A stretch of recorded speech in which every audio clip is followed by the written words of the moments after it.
Hello and welcome to today's video. This video is the Books Unbound Cat Tag, and yes, I have strategically put one of my cats on me for this introduction. Okay, you go explore. So yeah, this is a book tag that I saw on the Books Unbound podcast and I wanted to take part, so taking part. It is just regular book tag to do with books and cats, so all the prompts are kind of like cat related and that's pretty much the gist of it. So here is my take, the books I have chosen. There are 7 questions total. I will be talking about 7 books but also kind of 8 books, and you'll see what I mean by that when we get to the first question. But let's just get into it. Let's get into the questions and let's try our best to answer them. So number 1, Sphinx, a book that you think is the best in its genre. Now I will say I haven't read too much of this genre, but I've been getting into it, I've been dabbling, but I still come back to the Thursday Murder Club every time when it comes to like mystery and cozy mystery. I'm yet to find one that is as good as this, as able to make you invested in the story as this, as able to make you invested in the plot, in the characters, and also like genuinely funny. Like I will add, this is very like British humour I think, but I also, a lot of the times when there's meant to be like humour or like funny moments in books, I just don't find it funny. And I do think that's a lot of, you know, my own thing of just having a different type of humour, but this one really got me for like the humour, the characters, the plot, the storyline, the bigger overarching storyline, all of it. And yeah, yet to find another mystery or cozy mystery that I think is as good as this, and I have been dipping my toes in and testing those waters and will continue to, but so far I can't see a way this would get knocked off the top spot. Number 2, Cat Affection, a book that ended abruptly. Now I don't think anyone's going to be surprised by this. If you've read this, this is the 2nd book in the Crescent City series. This is House of Sky and Breath. Yeah, if you've read this, you know, that ending was more than just a cliffhanger. It was just there and we done. It wasn't just like a cliffhanger where it's like, oh, like I can't wait to pick up the next book in here. It's like you can't have that sort of ending and not have another book like there and ready, and the other book is still not there and ready. So yeah, this is definitely a very easy pick for this prompt. Like the ending was just there and done, and it's like, oh, what the fuck is going on? So there is my answer for that one. 3, a short but satisfying book. This is every heart doorway. This was so good, and the ending is just like everything I wanted it to be and more. It was more than I even expected it to be. So this is essentially like portal fantasy, but you know how like portal fantasy like Alice in Wonderland, which I'm not sure if it counts, but a lot of people count it, and Narnia, stuff like that. You go through the portal, there's a load of kids that go through a portal, or a kid that goes through a portal. This is like what happens after, like when they get back, when this kid who's found this world and like that world is their perfect world, what happens when they have to go back to like the real world. This was so good. It takes place in Eleanor West's home for wayward children.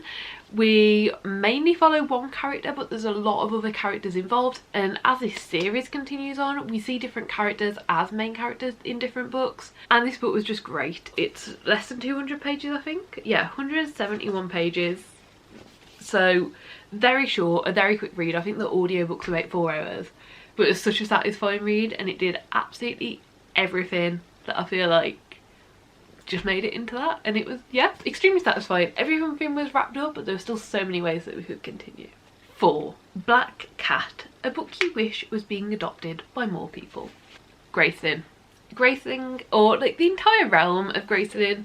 This is currently a 5-book series. This is the first book in it, Gracelyn. Between Gracelyn and Fire, which is the 2nd book, you can start it in any order, but I feel like after reading Gracelyn and Fire you do need to continue on in the same order from that point on. But I would recommend reading Gracelyn first, I think.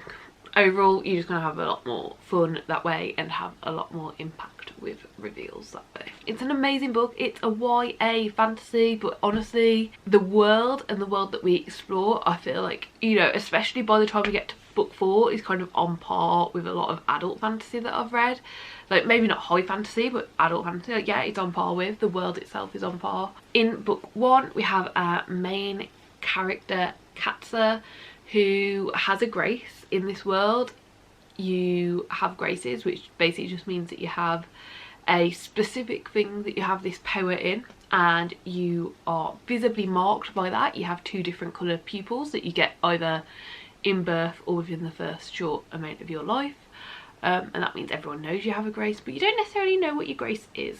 So that's kind of the world that we go into, and yeah, I feel like that's all you really need to know to go in. It's a fun, fast-paced story. In this one we follow h.eather, and it's just so good, and I just feel like not enough people talk about it. This is very much a YA that I just feel like never got picked up majorly. A few years ago now, when the 4th book came out, because these books are still coming out, we got a complete cover redesign for books 1, 2 and 3 as well, so like they could all match, but even then you couldn't find them all in the same shop. Like the bookshops that I'd go to might have book 4 in, which was like the new one that had just come out, but then books 1, 2 and 3 you could only find them, and even then probably not all of them at the same time, in the UK in a shop called The Works. Other than that, if you wanted to get them all, you know, in this new cover edition, you still have to order online. You still have to know what you're looking for. I don't feel like there's ever been a way to just kind of stumble across these books. I feel like it's very much like you have to know what you're looking for to find them. Like I found book 1, 2 and 3 in just random charity shops over like a 6-month period, and then got book 4 when it came out. But there's just so many different covers for this, it's really confusing, unless you just know that that's the order of the books and like you've seen the Goodreads page.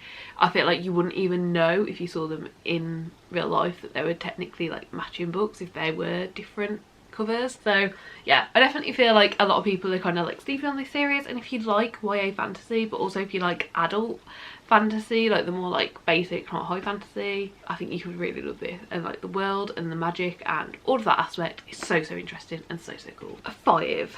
Max, a book with a red cover. So this one wasn't really very specific, it just needed to be a red cover, so I decided to just go for one that was probably the most red book I own, and that is Fangs. This is a very cute graphic novel, but it is more in a comic book style in terms of the panels in it, and not all of the panels necessarily like take place exactly after the other. It's not like necessarily a completely like linear story where you see all of it. They are all just cute interactions between a vampire and a werewolf who are getting into a relationship. That's the whole thing, but this is so red.